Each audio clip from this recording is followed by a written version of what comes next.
ነገራችን ላይ ያነበባችሁትን ልትረሱ ትችላላችሁ። የሰራችሁትን ጥያቄ ግን አትረሱ። ሁለት ቴክኒኮችን ነግራቸዋለሁ። አንደኛው ስፔስድ ሪፒቲሽን ነው፣ ሁለተኛው ደግሞ ፍላሽ ካርድ ነው። ማንኛውም ነገር ስትማሩ ስታጠኑ ይጠቅማቸዋል እና ዛሬ ሁለት ቴክኒኮችን ነግራቸዋለሁ።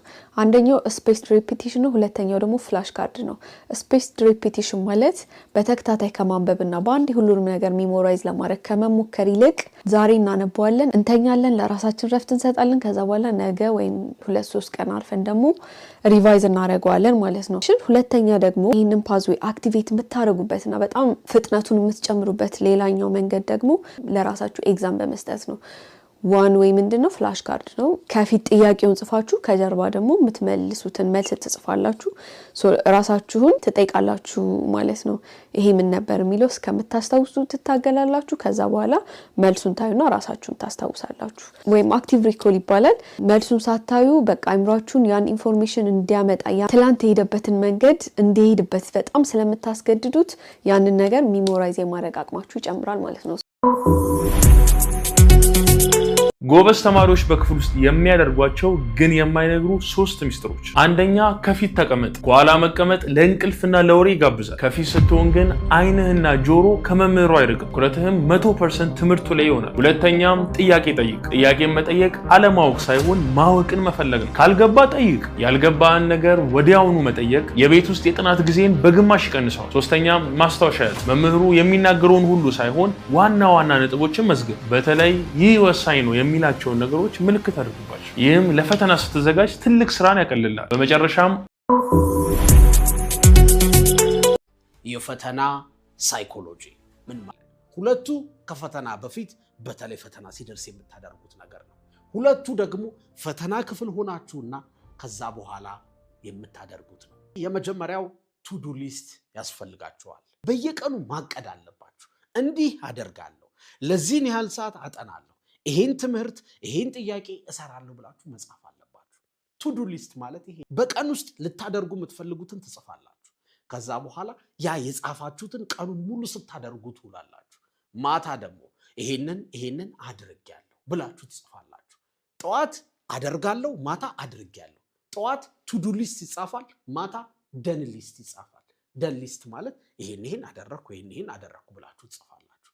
ይሄ ማለት ሁለተኛው ከፈተና በፊት ማድረግ ያለባችሁ ጥያቄ መስራት አትሰልቹ። በነገራችን ላይ ያነበባችሁትን ልትረሱ ትችላላችሁ። የሰራችሁትን ጥያቄ ግን አትረሱ። ጥያቄ አይረሳም። በተለይ የተሳሳታችሁት ጥያቄና መልሱን ካወቃችሁት ስህተታችሁን ካወቃችሁት አትረሱትም። እቺ ጥያቄማ ባለፈው ሞዴል ሲሰራ እኮ ኤክስ ገብቶብኛል አሁን አልሳሳትም ትላላችሁ። በጣም ብዙ ጥያቄ ስትሰሩ ይኸውላችሁ የሆነ ሰዓት ላይ የጥያቄው ፓተርን ይገባችኋል። በቃ ትንሽ ዞር አድርገው ቁጥር ቀይረው እንደሚያወጡ ይገባቸዋል። በተለይ ብሔራዊ ፈተና ከኪሳቸው አይደለም ጥያቄውን የሚመዙት ከድሮ ፈተና ወይም ደግሞ ስታንዳርድ አላቸው የሚያወጡበት። እናንተ ብዙ ጥያቄ ስትሰሩ ያንን ስታንዳርድ ፓተርኑን ሪኮግናይዝ ታደርጉታላችሁ፣ ታውቁታላችሁ። ጥያቄ የሚጠቅማችሁ የስህተት ኤክስፒሪየንስ ይኖራችኋል። ምን ማለት ነው? ከኢንትራንስ በፊት ብዙ ጊዜ ብትሳሳት ምንም ችግር የለም። ሞዴል ስትፈተን ከ100 0 ብታመጣ ችግር የለም። ዋናው ያ የሰራኸውን ስህተት አርመህ ፈተና ክፍል መግባት ነው። አየህ፣ ኢንትራንስ ላይ አትሳሳት፣ ሚኒስትሪ ላይ አትሳሳት እንጂ ቀድመህማ ብትሳሳት ምን ችግር አለው? ስለዚህ ያገኛችሁትን ጥያቄ በሙሉ ስሩ። ሶስተኛና በጣም ወሳኙ የፈተና ክፍል ስትገቡ የምታደርጉት ነገር ነው። ሁለት ነገሮችን ነው የምናደርገው። የመጀመሪያው መረጋጋት ነው። አንድ ሰው ፈተና ክፍል ሲገባ ከተረጋጋ፣ አይምሮ በደንብ በትኩረት መስራት ከቻለ የምታውቀውን ሁሉ ታስታውሳለህ። ቀላሉንም ከባዱንም በደንብ አድርገህ ትፋለጠዋለህ። ከዛ ምርጥ ውጤት ታመጣለህ። ዓላማው ይሄ ነው።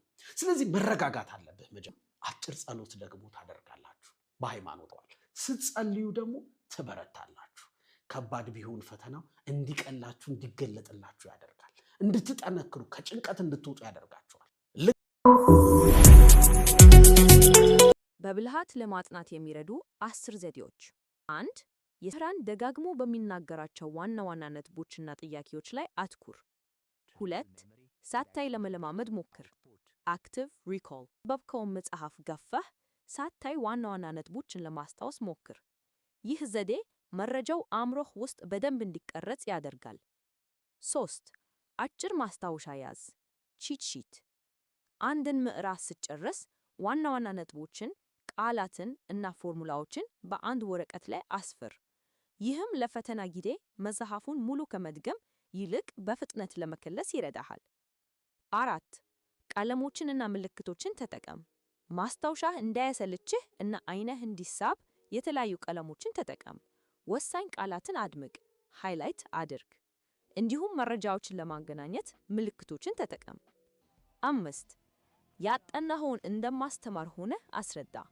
አንድን ነገር በደንብ መረዳትህን የምታውቀው በቀላሉ ማስረዳት ስትችል ነው። ስለዚህ ያጠናኸውን ነገር እንደሌላ ሰው እንደምታስተምር አድርገህ ጮክ ብለህ ተለማመድ። መሃል ላይ ከጠፋብህ ያቺን ክፍል መለስ ብለህ ደግመህ አንብባት። 6. ንቁ በምትሆንበት ሰዓት አጥና። አእምሮህ የሚነካው ጠዋት ነው ወይስ ማታ? ራስህን አስተውልና ጉልበት በሚኖርህ ሰዓት አጥና። ሲደክምህ ወይም ሲራብህ ራስህን አስገድደህ አታንብብ። 7. በቋሚነት አጥና። ኮንሲስተንሲ። አልፎ አልፎ ለረጅም ሰዓት ከማንበብ በየቀኑ ለተወሰነ ሰዓት ማንበብ ይበልጣል። ይህን ልማድ ስታደርገው ለፈተና ጊዜ መጨነቅ አይኖርብህም። 8. የትምህርት አይነቶችን ቀያይር። አንድን ትምህርት ብቻ ለረጅም ሰዓት አታጥና፣ አእምሮህ ያሰለችሃል። መሃል ላይ የትምህርት አይነቱን ቀየር በማድረግ አእምሮህ ንቁ ሆኖ እንዲቆይ አድርግ። 9. የ5 ደቂቃ ህግን ተጠቀም። ጥናት ለመጀመር ሲከብድህ ለ5 ደቂቃ ብቻ ነው የማነበው ብለህ ጀምር። አንዴ ከጀመርክ በኋላ አእምሮህ ትኩረት ስለሚያደርግ መቀጠል አይከብድህም። 10. ከመተኛትህ በፊት ከልስ። ስተኛ አእምሮህ መረጃውን በደንብ ያደራጀዋል፣ ለነገም እንድታስታውሰው ይረዳሃል። ማጠቃለያ፣ ውጤታማ ለመሆን ሌሊቱን ሙሉ ማጥናት ግዴታ አይደለም። ዋናው ነገር የሰዓቱ ርዝመት ሳይሆን ያጠናኑ ጥራት ነው። እነዚህን ዘዴዎች ተጠቀምና ለውጡን ተመልከት። የማትስ እውቀቴን ከዚህ 1 minus 1 equals 35 ወደዚህ 23 times 42 966 እንድቀይር የረዱኝን 3 ነጥቦች ላጋራችሁ። ሶስተኛው በጣም ስለሚጠቅማችሁ ይህን ቻናል ፎሎ ማድረግ አትርሱ። አንደኛው ማትስ ጥያቄዎችን በጣም መስራት። ከአጋዥ መጽሐፍም ቢሆን ብዙ ጊዜያችሁን ማጥፋት ያለባችሁ ማትስ ስታጠኑ ጥያቄዎችን በመስራት ነው መሆን ያለበት። ያም ማድረግ ምን ይጠቅማችኋል?